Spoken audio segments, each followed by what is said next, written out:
दिल्ली शहर में रहने वाली ऐश्वर्या दिखने में बेहद खूबसूरत थी। अपने माता पिता धर्मेंद्र और हेमा की वो इकलौती बेटी थी, जिस वजह से वो उनकी बेहद लाडली थी। ग्रेजुएशन पूरी होने के बाद उसके माता पिता उसकी शादी के लिए लड़का ढूंढने लगे। मेरी बेटी अब जवान हो गई है, अब उससे शादी करके दूसरे घर जाना होगा, लेकिन मेरा तो ये सोच सोच कर ही बुरा हाल हो रहा है कि उसके जाने के बाद उसके बिना हम कैसे रहेंगे जी। इसी बात की चिंता तो मुझे भी खाई जा रही है हेमा। धर्मेंद्र चौहान का दिल्ली शहर में अपना 2 मंजिला मकान था, जिसमें ग्राउंड फ्लोर पर वो खुद रहा करते थे और ऊपर की मंजिल बिल्कुल खाली थी। एक दिन संडे वाले दिन किसी अजनबी ने दरवाजे की घंटी बजाई। रुको माँ, मैं दरवाजा खोलती हूँ। ऐश्वर्या ने जैसे ही दरवाजा खोला तो सामने एक बहुत ही हैंडसम लड़का खड़ा हुआ था, जिसका नाम था अखिल। जी मुझे पता चला है कि आप अपने घर का ऊपर वाला फ्लोर किराए पर देना चाहते हैं। आप यहीं रुकिए, मैं पापा को बुलाकर लाती हूँ। हाँ, क्या बात है, बताओ। अंकल, वो एक्चुअली मैं अपने पेरेंट्स के साथ 2 दिन पहले ही इस शहर में आया हूँ। मेरी यहाँ नई नई जॉब लगी है, तो मुझे आपका घर किराए पर चाहिए था। लेकिन बेटा, मुझे अपना घर किराए पर देने में कोई इंटरेस्ट नहीं है। अरे दे दीजिए ना, देखो तो बेचारा कितना मासूम लगता है।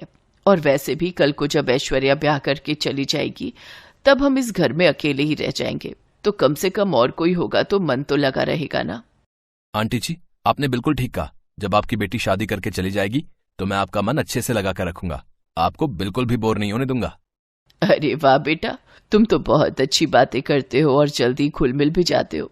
एक काम करो, तुम अपने पेरेंट्स के साथ कल ही ऊपर वाले फ्लोर पर रहने आ जाओ, मैं तब तक साफ सफाई करवा कर रखूंगी। अरे नहीं आंटी जी, आपको परेशान होने की बिल्कुल भी जरूरत नहीं है, मैं खुद ही आकर सारी साफ सफाई कर लूंगा। अगले ही दिन अखिल अपनी माँ आशा और पिता रमेश के साथ उनके घर में शिफ्ट हो जाता है। अखिल स्वभाव का बहुत ही अच्छा लड़का था। अपनी चुलबुली बातों और हंसते हुए चेहरे से वो सबका मन जीत लेता था। हेमा चौहान को अखिल बहुत पसंद आता है। अब अखिल को उस घर में रहते हुए कुछ दिन बीत चुके थे। एक शाम हेमा अपने पति धर्मेंद्र से कहती है, अखिल कितना प्यारा लड़का है ना। हाँ, आजकल के जमाने में भला ऐसे लड़के मिलते कहाँ हैं। अपने माता पिता को खाना तक बनाकर खिलाता है। अजी, खाने की क्या बात करते हो, जब उसकी मेड नहीं आती तो वो घर का भी सारा काम खुद ही करता है। हमारी बेटी को भी काश ऐसा ही कोई लड़का मिल जाए। ऐसा ही कोई क्यों, अपना अखिल बुरा है क्या? लेकिन वो तो हमारे किराएदार हैं। हाँ तो ये तो अच्छी बात है ना, इससे हमारी बेटी भी अपने पास ही रहेगी। आप हाँ कहो तो मैं कल ही उसके माता पिता से रिश्ते की बात आगे बढ़ाती हूँ। हाँ ठीक है। फिर एक दिन मौका पाकर हेमा अखिल और उसके परिवार से इस बारे में बात करती है और फिर सबकी रजामंदी से दोनों की शादी हो जाती है। अगले दिन जब सुबह अखिल सोकर उठता है तो ऐश्वर्या को ना पाकर अपनी माँ से पूछता है, माँ, ऐश्वर्या कहाँ है? पता नहीं बेटा, मैं भी उसे ही ढूंढ रही हूँ। आज उसकी पग फेरों की रस्म जो है। लेकिन ऐश्वर्या तो बड़े मजे से अपने पेरेंट्स के पास जाकर चाय पी रही थी। ऐश्वर्या, तुम वहां क्या कर रही हो? चाय पी रही हूँ, मुझे अपने इस कप में ही चाय पीना पसंद है और बाथरूम भी मैं सिर्फ अपना ही यूज करती हूँ, ऊपर का वो रूम मुझे पसंद नहीं। अरे बहू, आज तुम्हारी पग फेरों की रस्म थी, लेकिन तुम तो अकेले ही मायके पहुंच गई। चलो कोई नहीं, अब मैं अखिल को नीचे भेजती हूँ तुम्हें लेने के लिए। क्या सासू माँ, आप भी आ तो रही हूं मैं। इसके बाद आशा उसे पहली रसोई बनाने के लिए कहती है, लेकिन 5 मिनट के अंदर ही ऐश्वर्या हलवा लेकर पहुंच जाती है। अरे वाह, हमारी बहू तो बहुत तेज है। 5 मिनट भी नहीं हुए इसे गए हुए और हलवा बनाकर ले आई। नहीं पापा जी, ये तो नीचे मम्मी ने बनाया था तो मैं ऊपर ले आई। बहू, अब वो तुम्हारा मायका है और ये तुम्हारा ससुराल। हाँ तो क्या फर्क पड़ता है। अच्छा वो सब छोड़िए और ये बताइए कि आप इस महीने का किराया कब दे रहे हैं? पापा ने कहा था आपसे पूछ लूं। लेकिन बहू, अब तो हम रिश्तेदार हैं, क्या अभी भी तुम्हारे पापा हमसे किराया लेंगे? हाँ पापा जी, मेरे पापा ना हिसाब के एकदम पक्के हैं। अगर आप नहीं दोगे तो वो मुझसे मांग लेंगे, क्योंकि अब मैं इस घर की बहू जो हूँ। ऐसे ही एक रोज जब ऐश्वर्या और निखिल अकेले में बैठकर बातें कर रहे होते हैं तो ऐश्वर्या की माँ उसे आवाज देकर नीचे बुला लेती है। ऐश्वर्या बेटी, कहाँ हो तुम? जल्दी से नीचे आ जाओ। कहाँ जा रही हो? अब ये तुम्हारा ससुराल है। मैंने तुमसे कहा था ना कि मुझे नींद अपने कमरे में ही आती है। इतना कहकर वो वहां से चली गई। अगले दिन अखिल घर का राशन लेने जा रहा था तो हेमा ने भी उसे अपनी लिस्ट पकड़ा दी। अरे दामाद जी, जरा ये मेरा भी राशन लेते आना। ठीक है आंटी, मेरा मतलब है सासू माँ। ऊपर वाले फ्लोर पर खड़े रमेश और आशा ये सब देख रहे थे। हे राम, ये ऊपर ससुराल और नीचे मायके में ना जाने और क्या क्या दिन देखना पड़ेगा। ऐसे ही कुछ दिन बीत जाते हैं और ऐश्वर्या प्रेग्नेंट हो जाती है। घर में सभी ये जानकर बहुत खुश थे। देखते ही देखते उसे 7 महीने पूरे हो जाते हैं। उफ, यहाँ ऊपर वाले फ्लोर पर तो कितनी गर्मी है, एसी तक नहीं है यहाँ। मुझे ना इस प्रेगनेंसी में ये गर्मी बर्दाश्त नहीं हो रही, इसलिए अब मैं कुछ महीने अपने मायके, मेरा मतलब है नीचे ही रहूंगी, और जब बच्चा पूरे 3 महीने का हो जाएगा तभी ससुराल मतलब ऊपर आऊंगी। लेकिन ऐश्वर्या, ये बात ठीक नहीं है। कोई बात नहीं बेटा, जाने दे बहू को, ऐसी हालत में इसे परेशान ना कर। और ये 4 सीढ़ी नीचे तो जा रही है, जब तेरा दिल करे मिलाए कर इससे। नहीं मम्मी जी, ये बात ठीक नहीं। अखिल 10 दिन में एक बार मिलने आ सकते हैं। अरे आखिरकार वो मेरा मायका है ना, अखिल जी का रोज रोज वहां आना अच्छी बात नहीं। ठीक है बहू, जैसा तुम्हें ठीक लगे।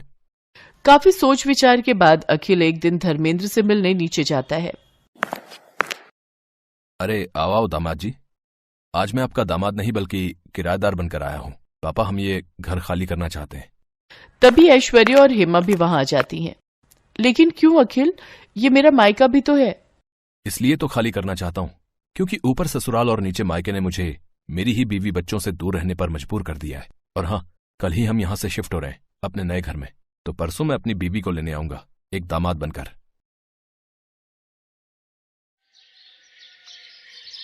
भाभी, हमारे कॉलेज की तरफ से गोवा के लिए एक ट्रिप ऑर्गेनाइज की गई है, जिसके लिए वो हमसे 5,000 रुपए ले रहे हैं। मेरी सभी सहेलियां जा रही हैं, मेरा भी बहुत मन है, प्लीज मुझे जाने दो।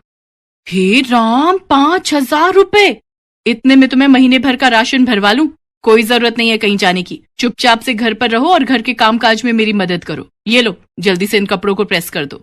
लेकिन भाभी, अभी तो मुझे कॉलेज के लिए देर हो रही है, मैं शाम को आकर सारे कपड़े प्रेस कर दूंगी। अरे पढ़ लिख के कौन सी तू कलेक्टर बन जाएगी, शादी के बाद चूल्हा चौका ही तो संभालना है। चल अब जल्दी से सारे कपड़े प्रेस कर दे। इसके बाद बेचारी शिवानी उस दिन कॉलेज न जाकर सभी कपड़ों को प्रेस करने लग जाती है। शिवानी जब 8 साल की थी तभी उसके माता पिता का देहांत हो गया था। वो अपने भैया भाभी के साथ रहती थी। उसके भैया भाभी उसके साथ अच्छा बर्ताव नहीं करते थे। अगले दिन सुबह जब शिवानी कॉलेज जाती है तो वहाँ उसका बेस्ट फ्रेंड आकाश उससे पूछता है, अरे शिवानी, कल तुम कॉलेज क्यों नहीं आई? पता है मैं कितनी देर तक तुम्हारी राह देखता रहा। बस यूं ही आकाश, एक्चुअली वो घर में काम ज्यादा था।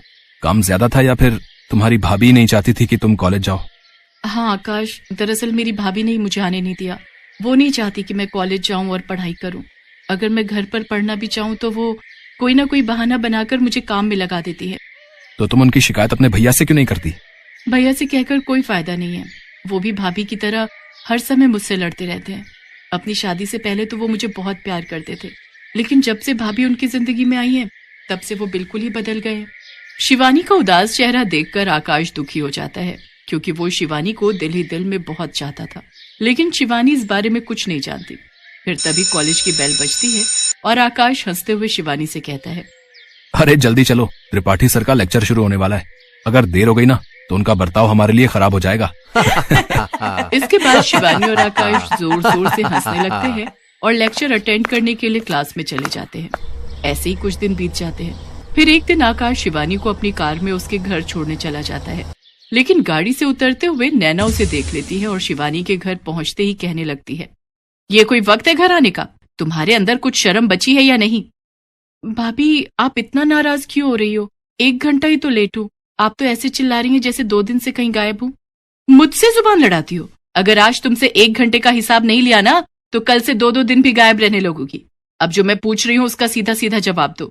भाभी, कल से मेरे एग्जाम शुरू होने वाले हैं तो लाइब्रेरी में बैठकर पढ़ाई कर रही थी। घर पर तो आप मुझे पढ़ने नहीं देती, किसी न किसी काम में लगाए रखती हैं।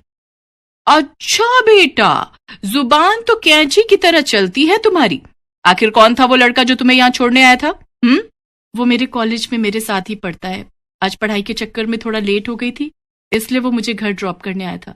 आजकल बड़े पंख लगे हुए हैं तुम्हारे। आज किसी के साथ रात को घर आई हो, कल किसी के साथ शादी करके आ जाओगी, तो क्या इज्जत रह जाएगी हमारी? आने दो तुम्हारे भैया को, उन्हें भी तो पता चले क्या गुल खिला रही है उनकी बहना।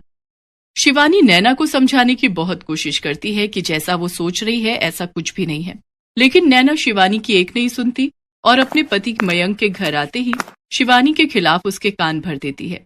अगली सुबह शिवानी जैसे ही तैयार होकर कॉलेज के लिए निकलने लगती है, तभी मयंक उसे रोकते हुए कहता है, शिवानी, आज से तुम कॉलेज नहीं जाओगी। लेकिन क्यों भैया, आज तो मेरा एग्जाम है। अरे बहुत कर ली तुमने पढ़ाई, अब घर पर रहकर घर के कामकाज सीखो। इससे पहले कि तुम हमें कहीं मुंह दिखाने लायक नहीं छोड़ो, उससे पहले ही हम तुम्हारी शादी कर देंगे। शादी? इतनी जल्दी भैया? नहीं भैया, जब तक मैं पढ़ाई पूरी नहीं कर लेती तब तक मैं शादी नहीं करूंगी। शिवानी, तुम्हें पता है ना, मैंने एक बार जो फैसला ले लिया सो ले लिया। कल शाम तुम्हें देखने लड़के वाले आ रहे हैं, तुम तैयार रहना, हम जल्द ही तुम्हारी शादी कर देंगे। शिवानी अपने भाई को समझाने की बहुत कोशिश करती है, लेकिन मयंक उसकी बिल्कुल नहीं सुनता। और उधर कॉलेज में बैठा आकाश कब से शिवानी की राह देख रहा होता है। एग्जामिनेशन हॉल में शिवानी के न आने के कारण आकाश भी वहां से बिना पेपर दिए ही चला जाता है। एग्जाम खत्म होने के बाद शिवानी और आकाश की दोस्त निधि आकाश के पास आकर बैठती है और उससे कहती है, आकाश तुम पागल हो गए हो क्या, जो बिना पेपर दिए आ गए? निधि यार, आज शिवानी कॉलेज नहीं आई, मुझे कुछ ठीक नहीं लग रहा। क्या तुम उसके घर जाकर पता कर सकती हो कि आखिर बात क्या है? हाँ, क्यों नहीं, चली जाऊंगी मैं, लेकिन ये तो बताओ, जब तुम शिवानी से इतना प्यार करते हो तो उसे बोल क्यों नहीं देते? हाँ, तुम सही कह रही हो। अच्छा, उसको जाकर बोलना कि कल सुबह मुझे पहाड़ी वाले मंदिर पर मिले। इसके बाद निधि सीधा शिवानी के घर जाती है और उसे आकाश का मैसेज दे देती है। अगले दिन सुबह शिवानी आकाश से जाकर मंदिर में मिलती है और रोते हुए उससे कहती है, आकाश, मेरे भैया भाभी जबरदस्ती मेरी शादी एक अनपढ़ तलाकशुदा मर्द के साथ कर रहे हैं, और तो और उसके 2 बच्चे भी हैं। क्या? लेकिन वो ऐसा क्यों कर रहे हैं? क्योंकि उसके पास बहुत पैसे हैं और उन्हें लगता है कि अगर मेरी शादी अमीर घर में हो जाएगी तो उन्हें भी किसी चीज की कमी नहीं होगी। निधि ने मुझे सब बता दिया है और अब इस दलदल से निकलने का सिर्फ एक ही रास्ता है कि तुम अपने भैया भाभी का घर छोड़ दो। लेकिन फिर मैं कहाँ जाऊंगी? भैया के अलावा इस दुनिया में मेरा है ही कौन? तुम मेरे घर चलो शिवानी, मैं सच कह रहा हूँ, मैं तुम्हें कभी किसी चीज की कमी नहीं होने दूंगा। लेकिन आकाश, तुम्हारे घर पर इस तरह रहना लोग क्या कहेंगे? तुम्हारे घर वाले क्या सोचेंगे? नहीं, मुझे ठीक नहीं लग रहा। शिवानी, आज हम मंदिर में खड़े हैं और मैं भगवान के सामने तुमसे कुछ भी झूठ नहीं कहूंगा। मैं तुम्हें बहुत प्यार करता हूँ और जिंदगी भर तुम्हारे साथ रहना चाहता हूँ। क्या तुम मुझसे शादी करोगी? शिवानी, मैं भगवान को साक्षी मानकर उम्र भर तुम्हारा साथ निभाने का वादा करता हूँ। तुम्हें हर हाल में खुश रखूंगा और हमेशा तुम्हारा साथ दूंगा। आकाश की बात सुनते ही शिवानी दंग रह जाती है और कुछ कह पाती उससे पहले ही आकाश कुमकुम उठाता है और उससे शिवानी की मांग भर देता है। आकाश की बातों ने शिवानी का मन भी जीत लिया। शायद उसे जिंदगी में पहली बार किसी ने इतना प्यार दिया था और वो राजी खुशी आकाश के साथ मंदिर में अग्नि को साक्षी मानकर शादी कर लेती है। शादी करने के फौरन बाद शिवानी आकाश के साथ अपने घर पहुंचती है तो उसकी भाभी उसको देखते ही जोर जोर से छाती पीटने लगी। हाय राम, ये क्या कर डाला इस लड़की ने, हमें कहीं मुंह दिखाने लायक नहीं छोड़ा। जिस बात का डर था वही हुआ, इस लड़की ने हमारे मुंह पर कालिक पोत दी। अच्छा, जब तुम पैसों की खातिर मेरी उस तलाकशुदा बच्चों के पिता से शादी करवाने जा रहे थे तब कुछ नहीं, और अगर मैंने अपनी पसंद के लड़के से शादी कर ली तो तुम्हारे खानदान की इज्जत मिट्टी में मिल गई। शिवानी, ये तुमने अच्छा नहीं किया, अब निकल जाओ मेरे घर से और फिर कभी मुझे अपनी शक्ल भी मत दिखाना। आज से तुम हमारे लिए मर गई। मर तो मैं आपके लिए उसी दिन गई थी भैया जिस दिन भाभी ब्याह कर इस घर में आई थी, बस ये बात कहने में आपको कई साल लग गए। इसके बाद आकाश शिवानी को अपने घर लेकर जा रहा होता है। तभी गाड़ी में बैठी शिवानी आकाश से पूछती है, आकाश, तुम्हें डर नहीं लग रहा? मुझे तो बहुत डर लग रहा है, ना जाने तुम्हारे मम्मी पापा क्या कहेंगे, पता नहीं वो हमारे रिश्ते को अपनाएंगे भी या नहीं। तुम घबराओ नहीं शिवानी, ऊपर वाले ने चाहा तो सब ठीक ही होगा। घर पहुंचते ही आकाश गाड़ी से उतरता है और शिवानी की तरफ का गेट खोलते हुए उसे बाहर आने के लिए कहता है। शिवानी घबराई हुई धीरे धीरे घर के दरवाजे तक जाती है तो देखती है कि एकदम से उनके ऊपर फूलों की बारिश होने लगती है और उसकी सास हाथ में आरती की थाल लिए खड़ी होती है। शिवानी ये सब देखकर दंग रह जाती है। आकाश के मम्मी पापा ने बहुत ही अच्छे से शिवानी का स्वागत किया और तोहफे के रूप में उसे सोने के गहने भी दिए। इसके बाद शिवानी और आकाश ने माता पिता के पैर छूकर उनका आशीर्वाद लिया। फिर शिवानी ने आकाश से पूछा, आकाश, अब तो बता दो ये सब क्या हो रहा है? तुम्हारे मम्मी पापा गुस्सा होने की जगह हमारी आरती उतार रहे हैं, मुझे तो कुछ समझ नहीं आ रहा। बताता हूँ बाबा, सब बताता हूँ। दरअसल मैंने अपने माता पिता को तुम्हारे बारे में पहले ही बता दिया था और उन्होंने ही मुझसे कहा था कि मैं आज ही तुमसे शादी कर लूं और तुम्हें उनकी बहू बनाकर इस घर में ले आऊं। और ये सब तैयारी, ये भी उन्हीं का ही आइडिया था। ओहो, तो इसीलिए मंदिर में मेरे जवाब का इंतजार किए बिना ही तुमने मेरी मांग में सिंदूर भर दिया, ताकि मेरे पास मना करने का कोई कारण ही ना रहे।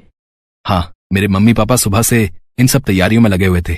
उन्होंने ही घर को सजाया, तुम्हारे मेरे लिए गिफ्ट लेकर आए। और ये फूलों वाला आइडिया, ये भी उन्हीं का ही था। सच में आकाश, तुम्हारे मम्मी पापा बहुत अच्छे हैं। तुम्हारे नहीं बल्कि हमारे। आज से वो तुम्हारे भी तो मम्मी पापा हैं। हाँ हाँ, हमारे मम्मी पापा बहुत अच्छे हैं। इसके बाद दोनों ने अपनी ग्रेजुएशन पूरी की और फिर दोनों की ही MNC कंपनी में नौकरी लग गई।